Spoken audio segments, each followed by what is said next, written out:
is better than nothing.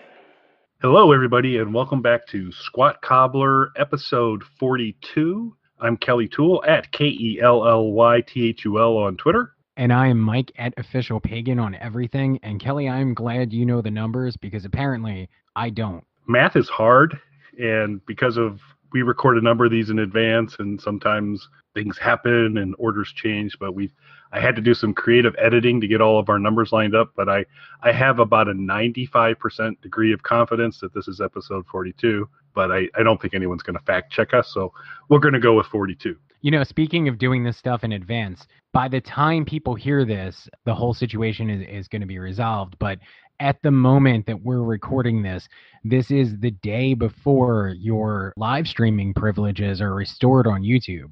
That's the theory. My fingers are crossed. So, yeah, tomorrow. So, actual release of this will be hopefully beyond that date. But Mike's been good enough to host the last several of these as I went through my 90 days of Siberian no hosting punishment. And I'm, in theory, going to come out of it tomorrow. So, we'll see how that goes. I'm pretty excited, but it is bittersweet that this will be the last one that I host. Although, to be honest, there's something nice about having you in the driver's seat. I feel less responsibility for the things that I say. Awesome. That's exactly what I wanted here. So I'll be checking back into the bad place, that sounds like, shortly after. So that's awesome. That'll be cool. But today we are here to talk about Alice Cooper's 20th album, The Last Temptation, released in July of 1994 on Epic Records. And last time Mike and I chatted about Alice, it was Hey Stoopid, and we said we were turning a corner here because while we are huge fans and love all the stuff, we love some albums a little more than others, and we've gone through a batch of ones that we weren't at the top of our list. But boy, from here on out, it's going to be really interesting because there's a lot of, for me, a lot of good stuff to say about everything else we're going to go on. Yeah, I got to be honest with you. I feel like some of Alice's strongest solo material is coming now. Yeah, and it's been different in terms of we're going to see a big turn here after. So Last Temptation is a turn. We'll talk about that today. But then after Last Temptation, we get to another big turn with Brutal Planet and Dragon Town, and then another turn after that. So, just a testament to what this guy can do because it's a variety of different approaches, but I really enjoy all of it. And there's some really great stuff coming. And Alice Cooper is one of those artists who, has tried a lot of things, and it doesn't just like, and I've said this before about Prince and David Bowie and other artists that a lot of our audience would be familiar with who had such long and storied careers, and Alice is one of them. If you look at the whole body of work, they've gone all over the place with it, and you're not going to love every moment of it. But as somebody who pretends to be a musician myself, it's amazing to kind of watch artistically somebody try so many different hats. I mean, it keeps it interesting because you don't know, and this is true for Paranormal. When I bought it, I did not know exactly what I was going to get. I figured I was going to like it, but you never exactly know, and it's good that he continues to stay super creative, and it's really a very interesting thing to see. It's funny. Since we've been doing these Alice Cooper records, a few people I know who know that we've been doing these podcasts have been asking me questions about specific records now. Totally unrelated to that. I was in a record store a couple of weeks ago. We were dropping off some of our vinyl to be sold in that store, and the guy randomly started talking to me about Alice Cooper. He had no idea that we do these podcasts. He didn't like Paranormal, and it turned into literally like a 2 to 2.5 hour conversation. It could have been its own podcast of somebody trying to debate me on Paranormal. Wow. I can't imagine anyone not liking Paranormal.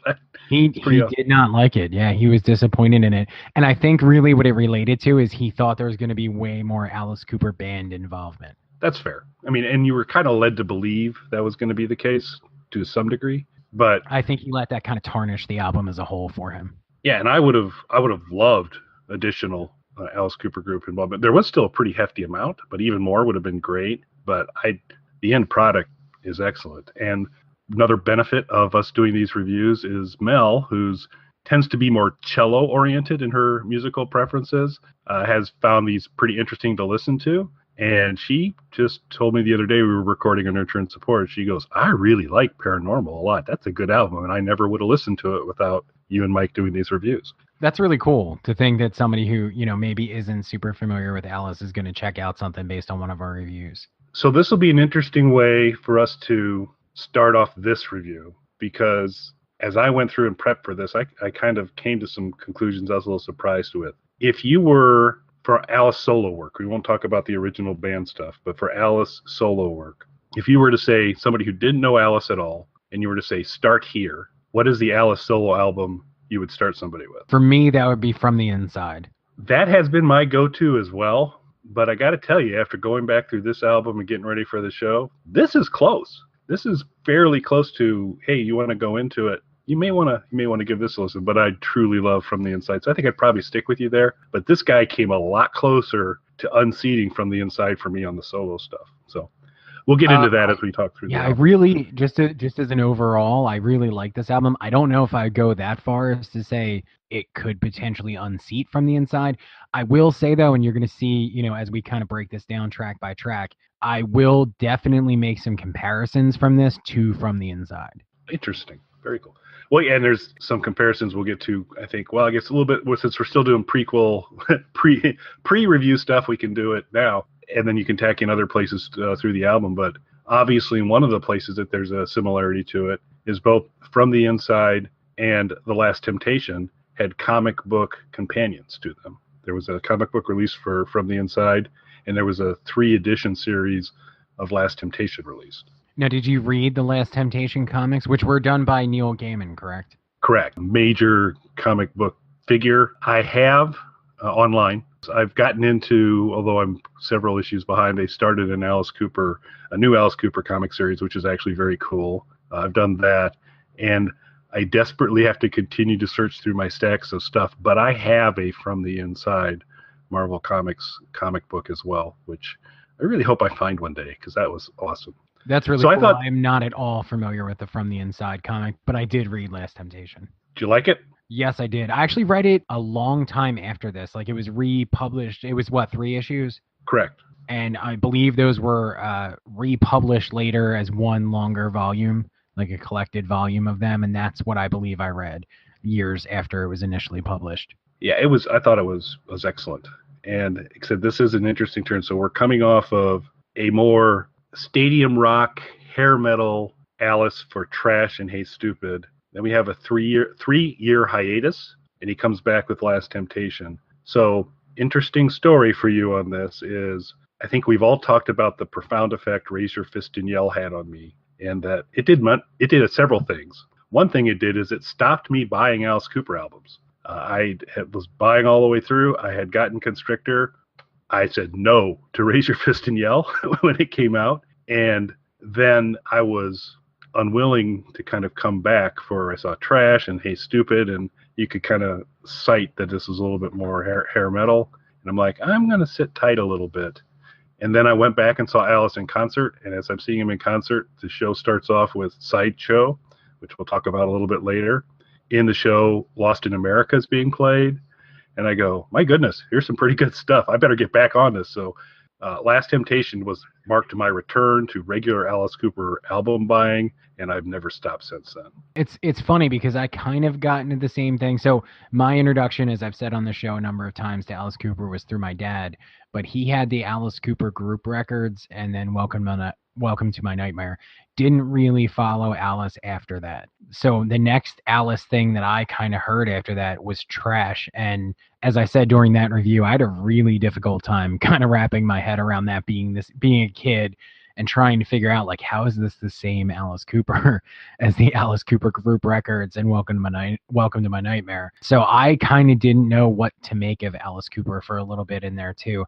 This wasn't the record that brought me back. It was actually Brutal Planet. But after listening to Brutal Planet, I took a step backwards and picked this one up. And what was out there as fake news, folks, it's fake news, is there was some conversation around Brutal Planet being part of a trilogy, and there was always some confusion of, so Brutal Planet and Dragontown, super connected. These are related albums in the same ilk. But there were a lot of folks that said it is actually a trilogy, and the trilogy for Brutal Planet begins with Last Temptation, and that's not correct. Alice has said that's not the case at all, And while there's maybe hints of a couple of themes that carry forward across these three, a little of the dystopian stuff and some other things there. This is standalone, but this is Alice kind of coming back to being, for me, the Alice I know and love. And there's no kind of trilogy connection between Last Temptation and Brutal Planet and Dragontown. And there's certainly, from a sound standpoint, no relationship whatsoever. No, and you really hit on something there where Brutal Planet and Dragontown basically sound like the same band. Like if that wasn't, imagine it wasn't Alice Cooper and these were just two different bands, they would sound like two different bands. The band that made Last Temptation and the band that made Brutal Planet and Dragontown. I had heard things about Brutal Planet being part of a trilogy. It's pretty clear that Dragontown would be, you know, part 2 of that trilogy. I personally, I hadn't heard that before, that this was meant to be, or thought by some to be a part of the trilogy. I don't see it listening to, other than maybe some vague themes. Off the top of my head, the one that I would say is probably the closest connected would be Brutal Planet to this. It's that song on Brutal Planet, Gimme, which is actually one of my favorite songs on there. I could see that fitting in stylistically with this album. I could see that. It definitely fits in stylistically with Brutal Planet really, really well, because, I mean, it's such a uniformity, not in a sameness way, but boy, Brutal Planet hangs together great. But we will talk about Brutal Planet when we talk about Brutal Planet. Let's get into Last Temptation. So it's fairly interesting to see from a album. One, I find it, I don't know if you, in all of your mastery, can get to actual album sales. I have been doing everything I could to better nail down what actual album sales were, and the best I can do at this point in time is get some data that was good as of 2013, so it's a little dated. But you had Trash selling over 1 million copies, Hey Stoopid selling 500,000 copies, Last Temptation 150,000. The bigger sales start to drop. Trash was, from a Billboard standpoint, Trash ended up 20th on the charts, Hey Stoopid 47th, and Last Temptation 68th. So he's still kind of hitting the charts, but it's tapering off a little bit. But then he kind of hits a dry spell. But I think Paranormal, with a great record company behind him, has really kind of got him back to the sales standpoint. So it's kind of interesting to say that this marks a little bit of, and it's weird because it's Alice doing now some really, really great stuff, and it's just not getting picked up as much by the public.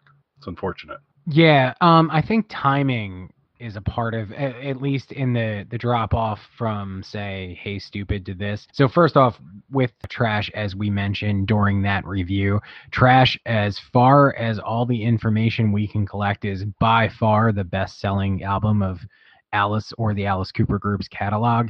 It was unlikely that Hey Stoopid was going to match that or surpass it when he wasn't really in quite that high of a sales field to begin with on a typical release, if that makes sense. It does. You had a huge shift in music at this time.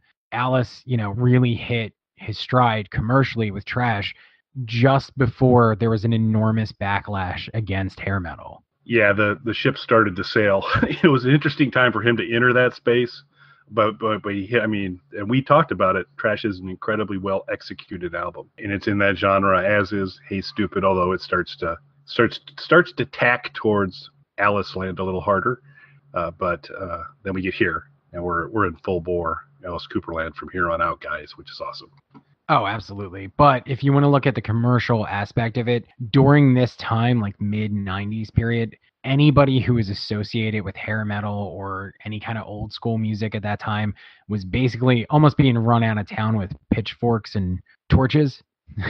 Honestly, the fact that he's on a major record label and is still moving 6-figure number of units on this is actually pretty impressive, if you want to look at it that way, because a lot of those bands either disbanded or had to downsize to much smaller record labels and were doing, low tens of thousands in sales and playing bars and things like that. So the fact that Alice is on Epic Records, that he's still moving 6-figure units, it's actually kind of impressive. Yeah, and this deserves it because I'm a big fan of this album, and I didn't realize until preparation for this show that I probably wasn't giving it its due in terms of kind of what goes on in it. But why don't we get to that very point right now? So let's start off a little bit with album. Well, did you want to say anything about the artwork?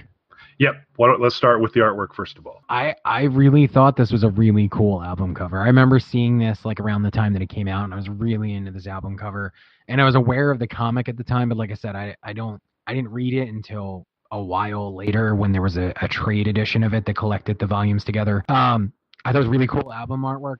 The only thing I will say is I almost feel like, and I'm not sure if you'll feel the same way, it's not that it doesn't match the tone of the album or the content of the album, but I almost feel like this artwork would better match a Brutal Planet or a Dragon Town. Just the style. I get that a little bit. I think it's kind of connected, and probably my bigger argument is that I think the Brutal Planet and Dragon Town artwork for each of those albums fit those albums incredibly well. But this could fit as well. But I have absolutely no quibble with Brutal Planet and Dragon Town's kind of. You can tell by the album cover what you're going to get for those albums, and it's very, very accurate.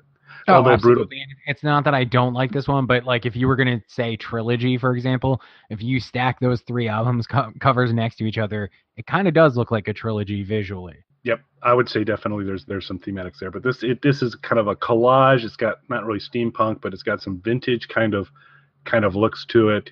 You've got a plague doctor up in the left-hand corner. You've got a nice photo with Alice with the return of the eye makeup in the center and colorized, and it's a pretty cool. It is really an excellent album cover, which is neat because we haven't had like as strong an album cover for a little bit here, and this is a good way. This is a good way to start off. Completely agree. Great. And speaking of starting off, so basically this is a concept album, and it's a concept album of Steven, a young boy we're familiar with from Welcome to My Nightmare and Alice Cooper Goes to Hell, that Steven returns, and Steven has run across the Showman, and the Showman is looking to tempt Steven to come join him and kind of descend into darkness a little bit. And this album and the comic kind of tells that story. And it begins with the first track called Sideshow, that Alice was actually, he opened up the tours around this time with Sideshow. And, it's a pretty hefty honor to be the opening song for an Alice Cooper concert. There's only kind of a few songs that have done that and kind of fit. Hello Hooray is always a tremendously strong one. Oddly enough, Department of Youth has opened a few shows, and the live version of Department of Youth, absolutely a great way to start. But Sideshow got into the rotation after the release of this album a few times as the way to kick off a show. And it does basically introduce the Showman. You launch right into it, and it's a rock song. It's got kind of soaring lyrics to it, and it really does set the stage, much like Hello Hooray for Billion Dollar Babies. This is the Hello Hooray of Last Temptation, and it definitely sets the stage for what we're going to get. I'm a big fan of this song. It's one of my favorites on the album. Truly enjoy listening to it. Possibly a playlist contender. I'm still pondering it, but I do enjoy it quite a bit. What are your thoughts? So when this album starts, and it's interesting because I remember thinking it at the time, because I listened to Brutal Planet first and then backstep to this one. I do remember being relieved when I listened to it at the time that it kind of dropped the whole hair metal thing. Listening to it now, like more or less in sequence, having just recently done the Trash and Hey Stoopid album reviews, because I do go back to revisit these albums before we do our reviews. Listening to it back that way, I actually sighed, like starting the album, because right from the start, you can tell that this is a rock album, not a hair metal album. So it was actually this song, like I don't want to say I can't get into the song, but I'm just so relieved that we're moving away from that. The Alice snarl back. You have more rock and roll sounding guitars back. It does lead, though, to my one I think I have two real quibbles with this album, and this is the beginning of one of them. So much like I would say From the Inside, my biggest issue with this record, and it starts on this song, is the mix. I don't love the mixing on this album because I don't feel like the guitars are high enough. I feel like the keys and the background vocals are, again, too high. The exact same thing as From the Inside. I could see that because that, and you nailed it. I probably had been struggling to kind of put my finger on exactly that. There's a lot of very strong stuff on this album, but it's you can kind of tell, because for instance, Sideshow's a rockin' song and it's really good, but the way it's mixed on I don't want to say it doesn't take the teeth out of it entirely, but it could have had a bigger punch. It's still a fantastic song, but mixed a little bit differently, it could have just been incredible. Yeah, this is one of those situations. You're gonna hear me say it on most of the songs on here until we get to my second quibble. You're gonna hear me say it on most of them. This is one of those situations where you have a really good record that is being, in my opinion, and again, this is a minor quibble. We really like these records. In my opinion, the mix just kind of took a little bit of the punch out of it. And what's a little bit different on this one than From the Inside. So From the Inside had synth playing that was very indicative of the time. It was more about trying to create an atmosphere. It was more droning and pad based. The keys in this are like rock and roll style keys, like the pounding on the keys and more of like a jangly kind of keyboard line. So that doesn't fit quite as much as far as what I would want to hear from keyboard playing with Alice. So that's just too high in the mix for me. Fair enough. Again, so, that's a minor quibble. Like, yep. I really like this album. It's a minor thing, though, and it's probably going to keep it from getting a slightly higher spot when we do our rankings. So Sideshow kicks it off, sets the framework, and then we hear a little bit more from the showman on the next song, which is Nothing's Free. And this gets into, so this is not the Alice snarl, per se, in terms of the vocal, but this is definitely the sinister Alice singing the song. The showman's not necessarily a particularly good guy, and he's basically explaining that nothing's free, which gets a nice callback during Brutal Planet, which maybe is one of the reasons people think this is a trilogy, but I really like Sideshow. But what a great start. We go into Nothing's Free, different pacing, different where there's a little more anthemic type of work with Sideshow. Nothing's Free is not like that. It's not an anthemic thing, but it is tribute Alice Cooper, got a nice kind of sinister to it, and kind of he hits the lyrics strong, and then he goes into the chorus, and it's powerful to me. So song number 2 that I'm a big fan of. Yeah, again, I really like this album. I don't know that there's a skip per se on this album. There is one song I'm not super crazy about, and we'll get there. But this is another really strong song, and my only real complaint, again, and most of the album falls into this for me, I just wish it was mixed slightly differently so we could hear a little more crunch in the guitars, a little less keys and backing vocals. So I hear you that on Sideshow. I definitely hear that. This one, I didn't feel that quite as much. But no, not as much as Sideshow. Yeah. But as we move into the next song, which to me, it's going to be on my playlist. I love this song. Again, this was one of the ones when I saw Alice in concert after kind of getting out of the Alice Cooper album buying mode for a little bit while.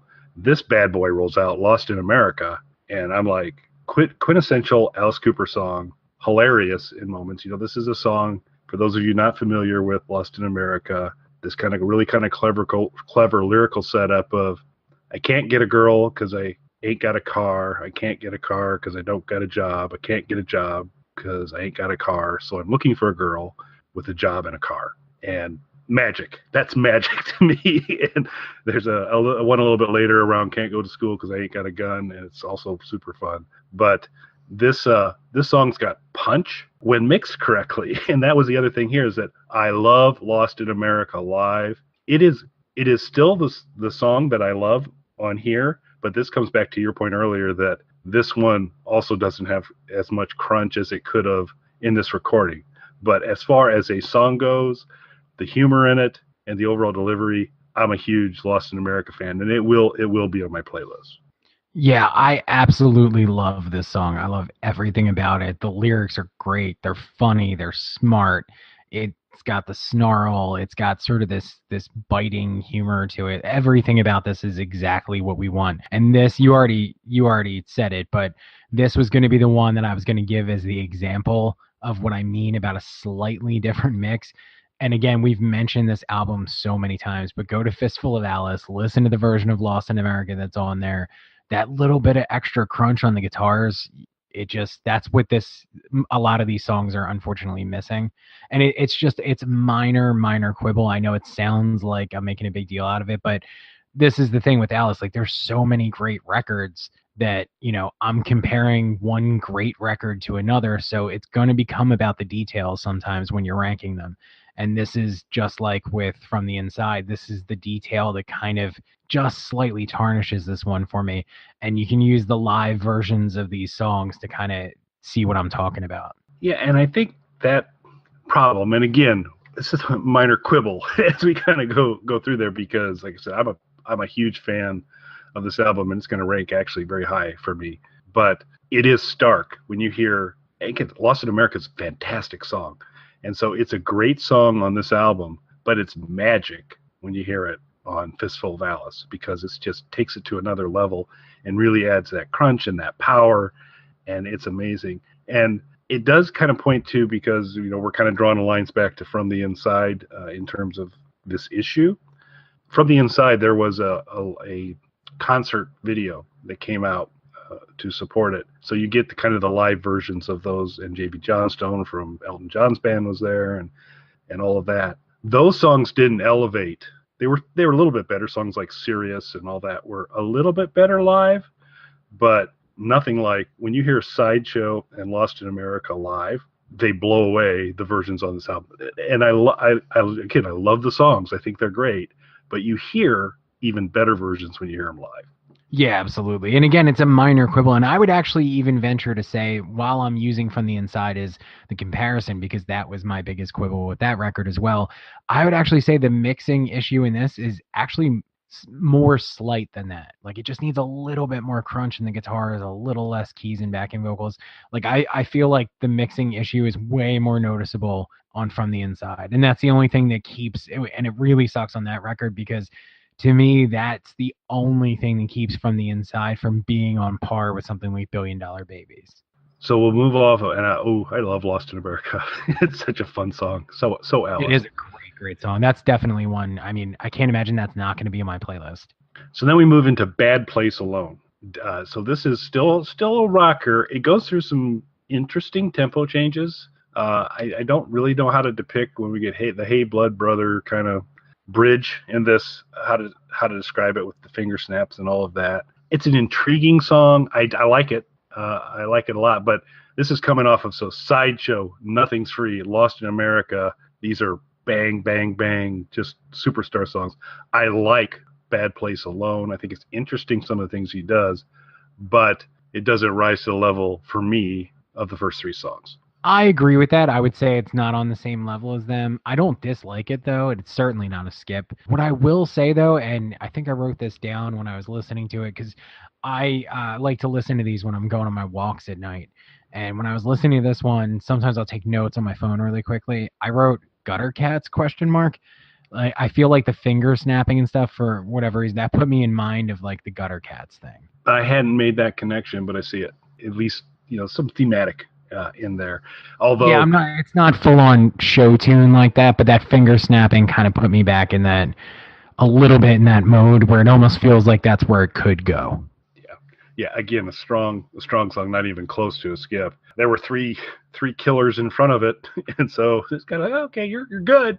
You're not as good as 1 through 3, but you're pretty good. Some song has to be not as good as the other ones at some point. Yeah, that's going to happen. But this is a very interesting album to me, because of just there's several songs on here to really like for different reasons. Lost in America for the humor, Sideshow for the kind of anthemic quality of it, Nothing Free for the sinister. Bad Place Alone fits with the continuation of the storyline. Kind of keeps things moving along. But like I said, it's just relatively speaking, some of your stuff might be a little bit stronger. Very interested in your reaction to the next song. I have a lot to say about the next song. Okay, interesting. As I kind of refreshed myself, and I was going back through to look through the song list, I said, okay, You're My Temptation. I said, okay, I remember it. I don't think I was like a huge fan, but let me go back again. But then I hear it again, and so this is not a rocker. This, it's not really a ballad, but it's not a driver heavy song. I just feel it so strongly ties to the storytelling. It continues on the mood and the kind of ambiance that's trying to be created, that the more I kind of re-listen to it, so I love the driving rock and roll. You give me Sideshow and I'm a happy guy. But after going back through You're My Temptation, and this is kind of an overarching theme for me, I think in my mind I had underrated how good this album was relative to some other things. You're My Temptation, I think, is a very, very solid song. It's not a rocker, but it's like if Alice Cooper's going to do a ballad or a non-rocking song, this hits for me. This hits the sweet spot for me. But I'll be interested to hear what Mike has to say. So I have a lot to say about this one. This is where my second quibble with the album comes in at.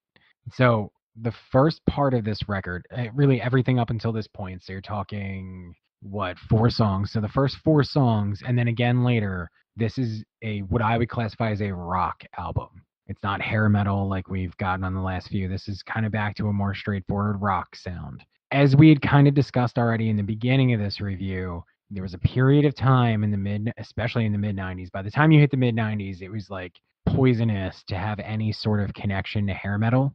And reigning everything at that time was, well, particularly grunge music, but what would be classified as alternative music in general was like the reigning radio art form for rock stations at the time. This song and the 2 that follow it seem very much, to me, crafted to fit with that type of music. Interesting. In terms of so Alice is a contributor on all of these songs except for one, which we'll talk about in a moment. But the individuals that he is working with on there are a collection of people I have no idea who they are at all, and we never see them again after Last Temptation. But they did great work. I like a lot of the stuff so far. It was interesting. The only name Jack Blades, who is a contributor to You're My Temptation, some familiarity there. But Tommy Shaw from Styx is, so that might be a bit of the issue here. It would be my hunch, is that there's a little Tommy Shaw in this one. But I get you absolutely on the next 2 songs. I didn't get that as much with this one, but... So where it comes in on this one of the bigger bands of that era was Alice in Chains. And if you listen to the chord progression of this song, and then especially the way that the backing vocals are delivered with the minor key harmonies, that is identical to what Alice in Chains did. Like that was their whole thing. Okay, I get that. That makes sense. So I heard that a little bit, especially listening back to it. I was like, it's a little Alice in Chainsy. Then the next 2 songs like really hammered home the sort of alternative rock element to it. And the thing is, I like these 3 songs. Like this is a minor quibble. But my second quibble after the mixing on most of the record comes in where there's 3 songs that to me sound more like Alice trying to kind of follow what was going on at the time. Not to a huge degree, but I also even noticed like on the list of producers, so I never looked at who produced this record, and you actually mentioned there's like 10 of them. Who are credited. There's about 1,000 producers for this. There's actually one of them 4. is Andy Wallace. I wouldn't be surprised if 1 or 2 or even all 3 of these songs were the Andy Wallace produced songs. He was really big in the whole grunge and alternative scene, producing and mixing records.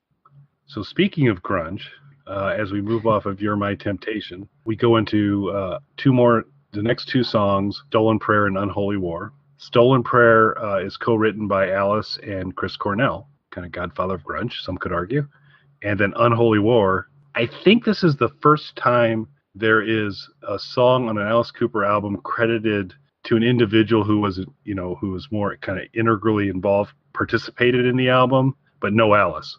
He'll do a cover, but this isn't a Chris Cornell cover. Well, maybe it is. I don't know when we get to Unholy War, but Stolen Prayer is Chris Cornell and Alice, and then Unholy War is just Chris Cornell in terms of the writing credit.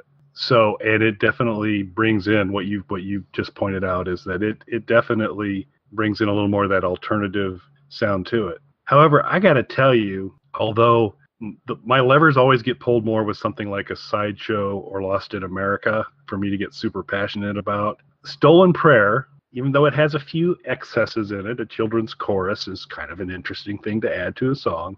I really, really like Stolen Prayer in terms of a piece of music. A piece of music sitting on an Alice Cooper album, got some issues there. It fits, again, thematically fairly strong. It's very interesting to hear Alice and Chris Cornell kind of singing this together, and kind of some of the things that are going on with that. So Stolen Prayer has always been kind of a standout for me in terms of craft work. It does tap into the alternative and all that, but I just think it's incredibly well done. And so I'm actually a very, very big fan of Stolen Prayer. You? Same here. I'm actually a big fan of all 3 of these songs. I know it seemed like I was picking on the previous one a little bit, but I was picking on in the same way I was picking on the first 4 songs. It's a minor quibble. And it's not even that I don't think these songs are well done, because I actually think all 3 are great. It's just more like they don't quite fit with the rest of the record. Like, you could take the songs before and after them, and they sound more like a more straightforward rock album or hard rock album, whereas this sounds like more of an alternative type thing. So it almost sounds like, they were doing a straightforward hard rock record and then decided, like, well, alternative music's big right now. Let's get Andy Wallace and Chris Cornell and throw a couple of those songs on there. It's a minor quibble, because I actually think the songs work really well. And I think both of these are great. Chris Cornell, I think, was, had a really distinctive and really interesting voice. For anyone who isn't familiar, he was the singer of Soundgarden and Temple of the Dog, and he passed away recently. And I think he had a really distinctive voice. And I think that, as soon as he pops up, like, even if you don't know that he contributed to this song, as soon as his vocal pops up for the first time, like, you instantly know that that's him. And I think it's kind of an interesting pairing with Alice, because I do think it works. I don't think it's like a jarring thing. We've heard a lot of kind of duetty things with Alice, some that didn't work, Steven Tyler, and some that you would never expect to work, like Donovan, that worked amazing. So this is one that I could see working and does work exactly the way I kind of would think it would, if that makes sense. Yeah, it does. And there's not been a ton of, Alice has got a very unique delivery style and voice. And whether it's the sinister or the snarl, you hear it, it's Alice, and it's very, very unique. And so it is interesting to see what can be paired with that. So the Donovan one, a clear contrast, and Billion Dollar Baby's amazing, super, super awesome. I know you're a big fan of the Steven Tyler work. We won't talk about that anymore. And then Millie and Billy would be the other one that was just kind of, and that was a little bit more because it was a set piece and those types of things there. But that was kind of fun as well. But this one, I kind of agree with you, because it is Chris. You recognize Chris Cornell's voice, which is decidedly un-Alice Cooper-like. But the way that they kind of interplay with each other on Stolen Prayer, I find awesome. I truly enjoy it. And it's I think it's great. Actually, I wish, it's funny because listening back to this, I kind of wish he'd done the backing vocal on You're My Temptation. I think it would have made the song a little bit stronger, because whoever it is that does the backing vocal on there goes for more of something similar to what Jerry Cantrell would do in Alice in Chains. And I think something with a little bit more punch, like a Chris Cornell, that song would have been even better. That's a great point. I could absolutely see that, and it would. Although I am a big "You're My Temptation" fan, it would take it to another level if we had Chris Cornell as the kind of secondary voice on that. Absolutely. I feel like, if you're going to go and intentionally kind of play with some alternative rock elements in the middle of the record like this, and I mean, you might as well go all the way. Have Chris Cornell on all 3 of them. I'd agree. So then we move off of Stolen Prayer, which, by the way, if you haven't heard Stolen Prayer, please listen to it, because it's awesome. We move into Unholy War, and this is credited only to Chris Cornell from a writing standpoint. It is heavy, real pounding song. The place I struggle with this song a little bit, and again, quibble, I like it, but in terms of the overall body of work, this floats a little bit more to the bottom of the album for me in terms of the songs, mostly because from a tone and storytelling perspective, everything else snapped into place pretty well up till now. And Unholy War has a connect, but it does kind of feel like a Chris Cornell song put on this album to a degree. It's a good song, and it's definitely driving, and that's good. But and maybe it's just because it's coming off of Stolen Prayer that I just kind of infatuated with, that I just kind of feel it's a notch different. But it is definitely a driving song. I really like this song as well. I do think I understand exactly what you're saying, and I think you're correct that it's probably because it's coming straight after Stolen Prayer. In fact, I kind of wish that these 3 songs were broken up and not together, because I feel like there is some tonal similarities between them, and obviously these 2 being, written or co-written by Chris Cornell, I kind of feel like sequencing wise they should have been broken up a little bit. It would have just made for a stronger album, because my minor quibble is that I feel like for these 3 songs we're almost kind of pulled out of the record we were listening to before, just slightly pulled out of the record we were listening to before, whereas I think it would have flowed a little bit better maybe if those songs were broken up a little bit. Yeah, maybe you sneak Lost in America somewhere in there to kind of cleanse the palate a little bit, and that might have kind of broken it up a little bit. Yeah, and that's really all it is. It's not. I like all three of these songs. I just kind of needed them broken up because you're hearing detuned guitars, you're hearing minor key harmony vocals, you're hearing stuff that you don't typically hear from Alice that was popular at that time. Just break it up a little bit, and I think that, and with a song like Lost in America would have been perfect. And I think that instead of kind of being not even a bump in the road, but just being something that kind of feels a little bit different in the middle of it, it almost would have felt like would have suddenly become the strongest point of the record for me if Lost in America was between those two songs. Yeah, I think it could have flowed a little bit better there, just because I do think that it's not a sameness thing, but there is it could have been interesting to see that broken up a little bit. And again, that's super minor quibble. Yeah, and then we move into Lullaby. So as we mentioned at the start of the show, Steven has returned. He's part of this. He's the protagonist of this album. And so with Lullaby, we get kind of a return to the Steven we knew from Welcome to My Nightmare. Not quite as little boyish, not quite as sing-songy, but it's that idea of kind of the softer, innocent Alice singing the front part of it, and then a kind of a real powerful, when they get into the kind of get back sections of it, a lot more punch to it. So it is kind of this kind of ongoing contrast between lullaby-ish, kind of soft, not childish lyrics, but kind of in that spirit. It's Steven's voice. You can kind of tell that, and you do that. So it's reminiscent of some of the things we heard in Welcome to Nightmare, and I'm always a fan of when Steven returns in full form from an Alice standpoint. So I find this an enjoyable song. I don't find it derivative of the Steven stuff, but I definitely see it connect, and I enjoy Lullaby quite a bit. Yeah, I completely agree with you. I really like this song, and this is the first moment where it really, really feels connected to Welcome to My Nightmare and that whole world. I mean, it's obvious, even if you didn't know that this was a part of the whole Steven saga, it's obvious that this is a thematically connected record, a concept record. There's a clear point of view that he's trying to get across here. So even if you didn't know about the Steven elements to it going into it, it's very clear that there's a story that's being told here. And this is, at this point, I feel like the record really connects to Welcome to My Nightmare. And so I'm a bit surprised that your quibble came earlier, because probably my biggest quibble with this album is the next song. And the next song is It's Me. And again, we have Blades and Shaw as involved with the co-writing credits of this one. They were also involved with You're My Temptation, which I like You're My Temptation quite a bit. To me, and I'm not throwing dirt here, but to me, It's Me sounds like, oh, we had this outtake from Trash, and let's just stick it in here, because it does not, to me, move the story along as well, and it feels much more reminiscent of some of the hairband flavorings of the previous two albums, which, again, whatever your musical preference is, if you love that stuff, fantastic, good for you. I'm not as big a fan of it, and this to me harkens back to the previous two albums a little bit more. There's just so much on this album that's not like them. Then I come to this song, which to me feels like Alice going, I also want to make sure I got a song on here that does well on the charts, and this seems to fit the bill for what news. It was released as a single.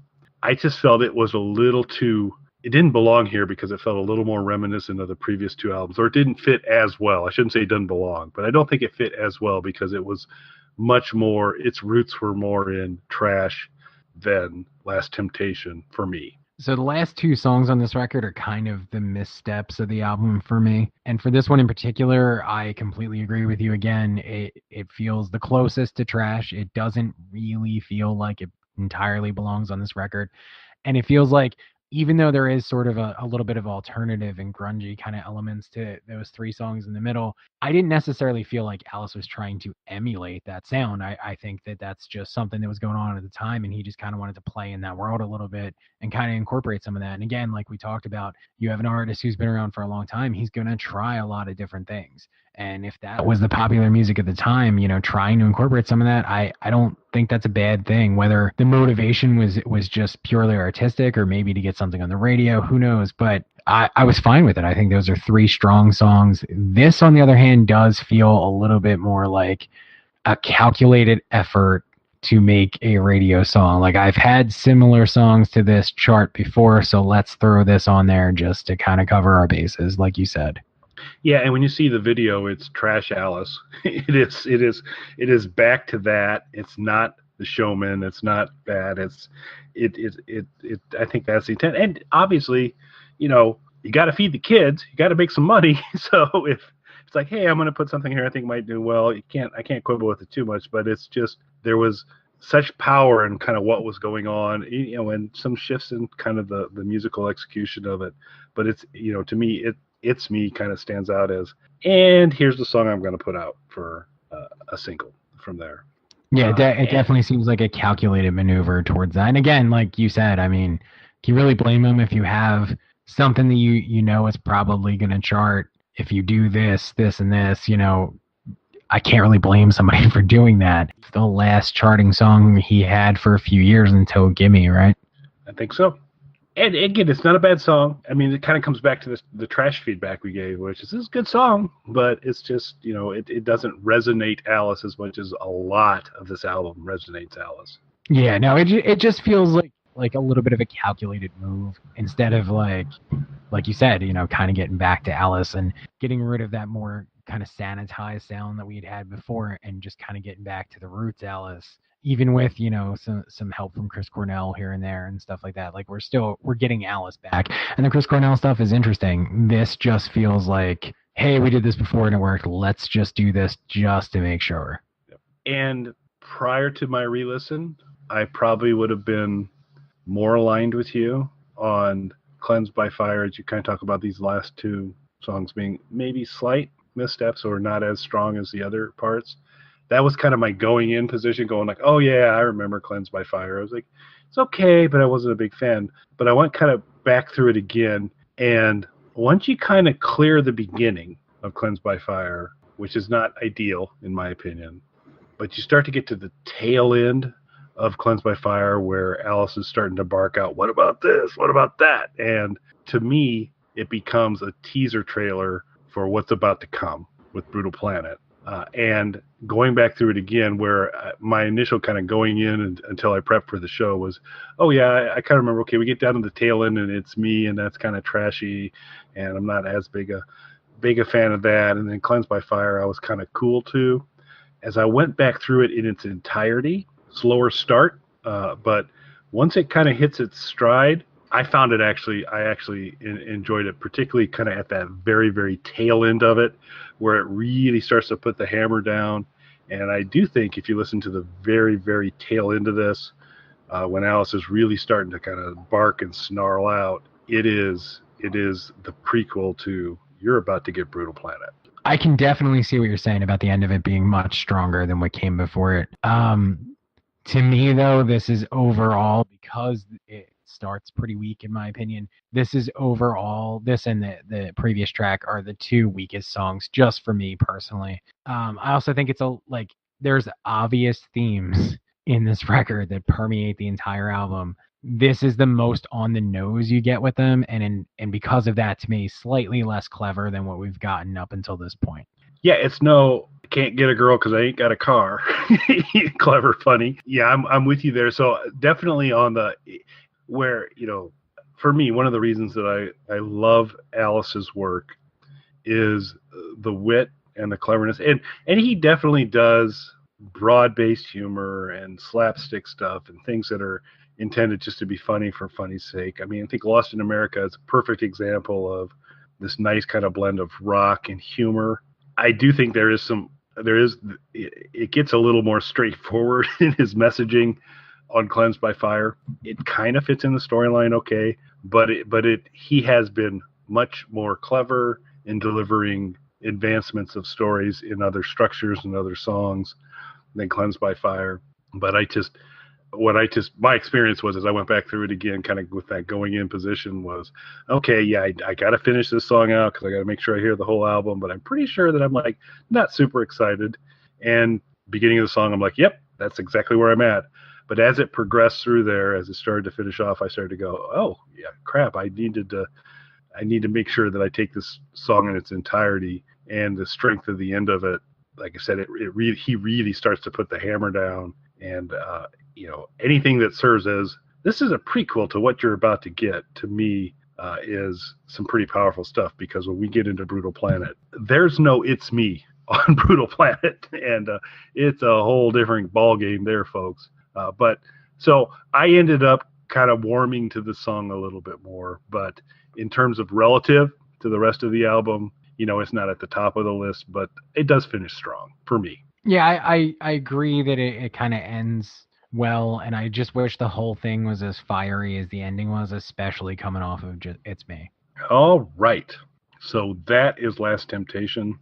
Alice is back in full Alice mode, or nearly full Alice mode. Very, very cool stuff continuing to come from here on out. So one, thank you for those of the folks that have been listening to this and then commenting and interacting with us on YouTube, with the exception of the guy that kind of called us names.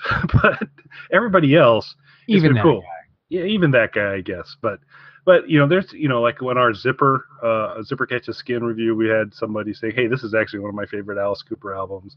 And he made some great points on that. We really appreciate hearing from you guys in terms of what you think, where you agree with us, where you don't agree with us. So please keep doing that. If you cannot I have to be honest, I more so want to hear where you don't agree with us. Yeah. Like, try and sway me on something. Well, and so the Zipper comment, when that thread, I really caught my attention because I kind of went back and I said, I might have to visit with Mike and say, I want to adjust and move Zipper up a little bit, because the more I thought about it, I do kind of enjoy that album. And there's, it's weird. It's very, very strange in many, many ways, but there's kind of cool things with it. So yeah, when you don't agree with us, or you've got different points, or you think we're missing the mark on something, keep letting us know on that, because that's good. And for any of you who have been regular listeners to this, at some point in time, if there's anything coming up here that you feel super passionate about and you'd like to kind of join Mike and I to talk about it, let us know. Hit us up in the comments. And we did that with Terry on Raise Your Fist and Yell, and I thought that worked out really well. We're definitely open to that. So, but just more than anything else, thank you for listening, and thank you for commenting. And we are very interested in hearing differing points of view on that, and kind of understand, with the exception of, and I know that there's those that don't agree with us on the first two albums too, but those people are called wrong. Yeah, they are. It's a different point of view on those first two albums, but please understand, we love Alice, and this comes honestly, into the people who really love those records. You have to understand our perspective as well, where we feel like that's almost a different band. Yeah, absolutely. And so it's all relative at this point. This gets into, you got to put them in order, and something's going to be towards the top and something's going to be towards the bottom. And I don't think we've been overly critical through there, but I do think we've been honest, kind of saying, hey, this kind of worked for me and not, and we're going to keep doing that because that's what we enjoy doing when we talk about these albums. But just a thank you to the folks that are listening and contributing and comments on that, because it's nice to be in that community and talk to folks that are interested in that. So thanks from there. So I was tap dancing because, dang, this is like an incredibly hard album to associate a Pat Boone cover to. I'm going to weasel out of it and ask you to go first, and probably just agree with you because I'm struggling, but we'll see. First, I was originally going to say it would be Lost in America, but he would change the words to make them more blatantly religious references, like about trying to find a girl to take him to church or something like that. But re-listening to it, it would be Cleansed by Fire, because I could see him turning that into more like a gospel thing, especially towards the end where it gets all fire and brimstone. Wow. So that would not have been my guess. So that's an interesting one. I'm going to go with It's Me, because I think he could syrup that bad boy up a little bit more, and just be clenching his fist and shaking it as he's singing about it's me, it's me. We could see that. So we'll go with Cleansed by Fire for Mike for the Pat Boone song and It's Me. And now we get to the fun part. We have to place this in the rankings. So that's going to be tough for me. It's tough for me too. I mean, would you like me to go first, or do you want to go first? I think you need to go first because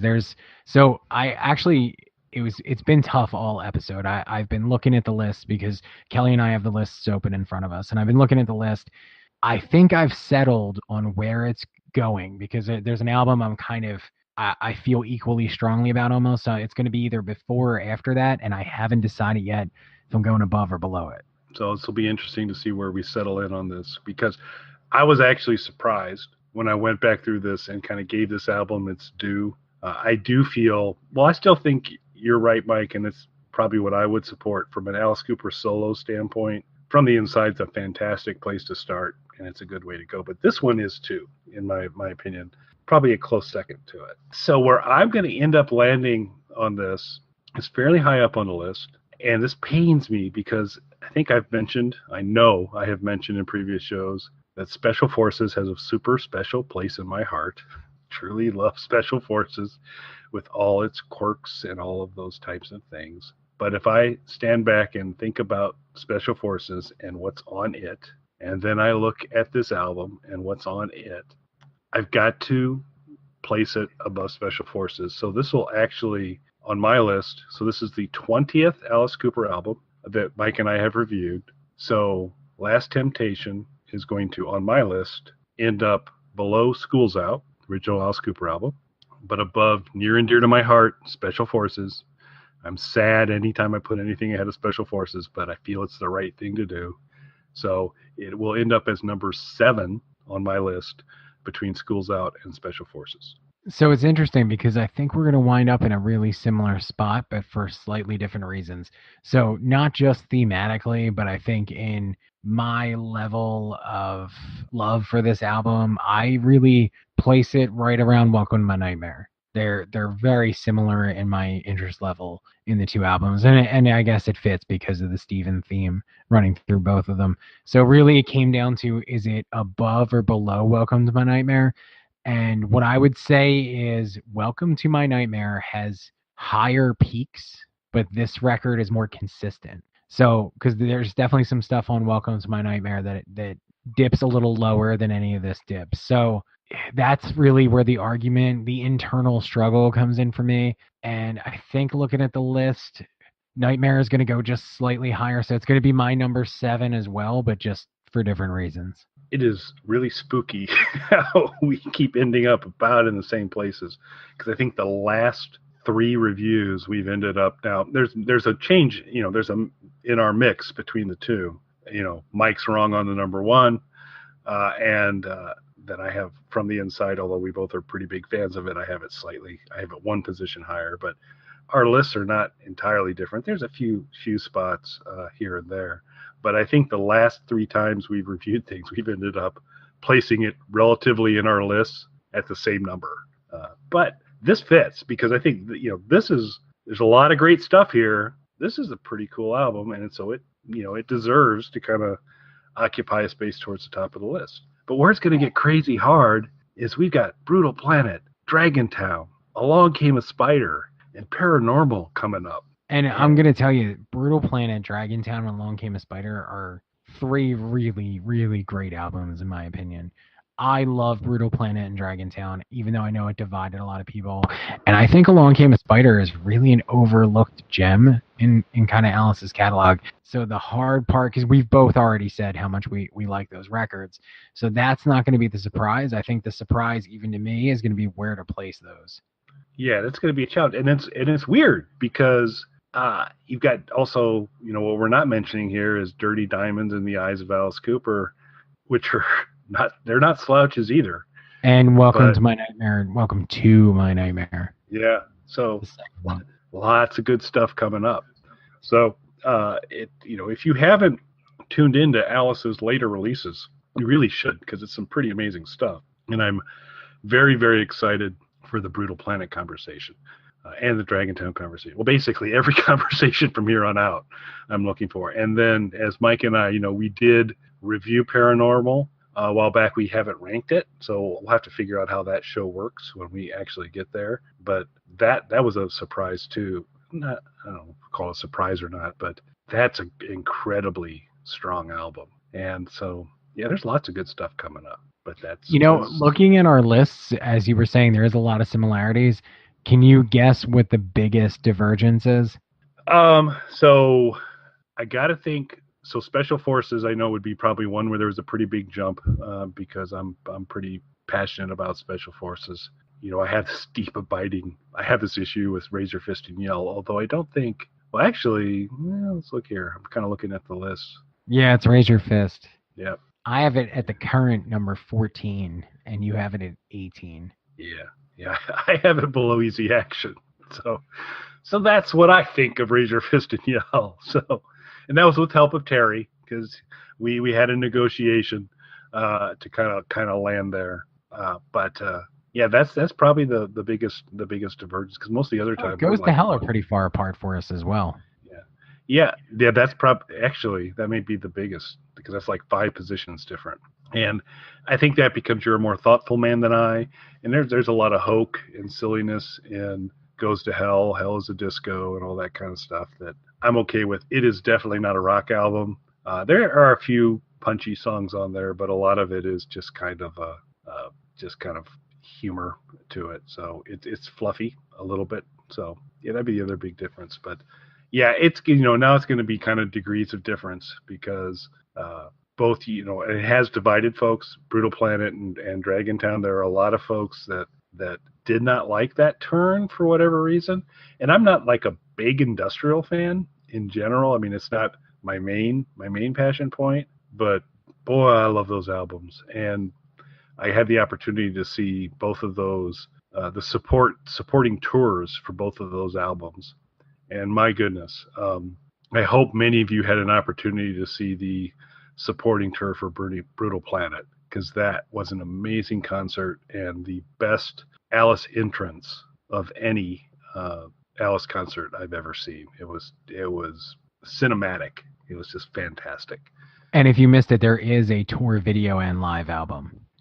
Yeah. Brutally Live is worth the price of admission to get if you didn't get a chance to see the concert. It does a pretty fair job in capturing Alice's emergence to the beginning, because they open up obviously with Brutal Planet as the first song for that, and Warlord Alice comes into play, and it's magic. And they do the video, it does a pretty good job in capturing it. But I got to tell you, seeing it live, it was magic. It was awesome stuff. And I had a chance to see the supporting tour for From the Inside, which is also a fantastic show. But Brutal Planet, man, it was amazing. So we got Pat Boone taken care of. We got the rankings taken care of. We will probably, Mike and I are working through kind of with Squat Cobbler, because we would, we don't want to stop talking about Alice, but 2, we don't want to make this like a 2 or 3 year endeavor to get done.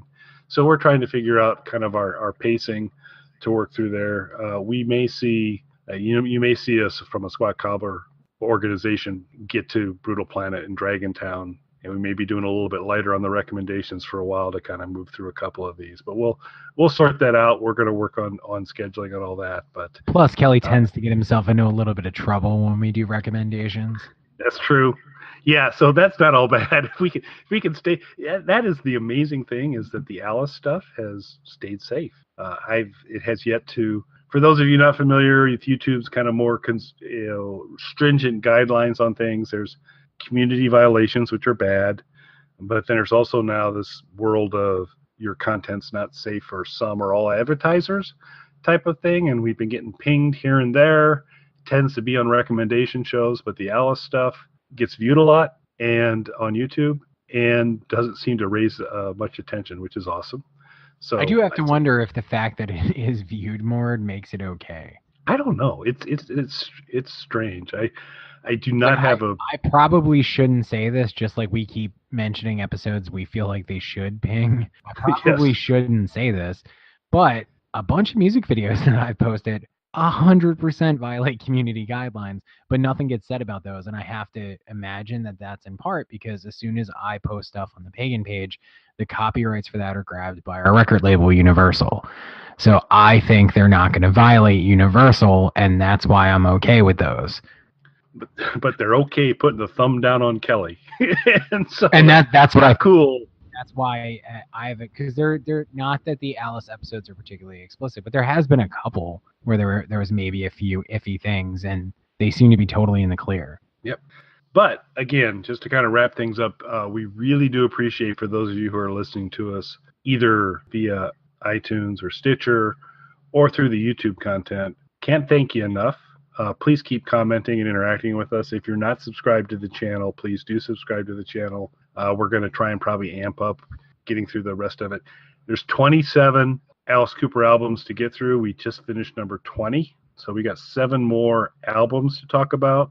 Then we're going to, and Mike and I will sort it out, but we're going to talk about the live albums probably as a show. We've got to get to the cover art, kind of our top favorites on the cover art, and the playlist show. So we'll figure out how we combined all those or whatever we do. But we've got probably anywhere from 8 to 10 more Alice shows to do. The other thing we'd be very interested in as we wrap this up, and we're crazy passionate about Alice, but we will finish with Alice and eagerly wait his next release.